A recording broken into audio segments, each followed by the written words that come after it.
Nagdiriwang tayo ng Pasko hindi upang ating tignan ang mga nagagandang dekorasyon, mga bagong pananamit, masasarap na pagkain, kung ano-ano man.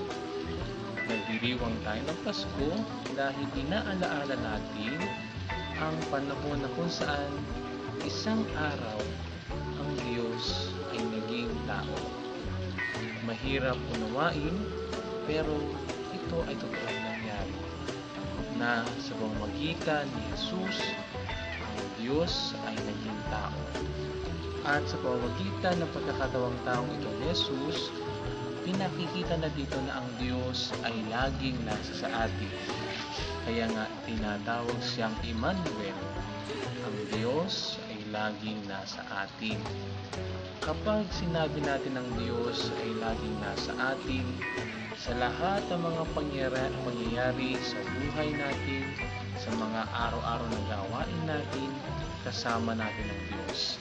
Sa panahon tayo ay masaya, sa panahon tayo ay malungkot, sa panahon na tayo ay naghihinaan ng loob, nandiyan siya sa ating tabi. Pero hindi rin sabihin niya na wala siyang ginagawa, meron din.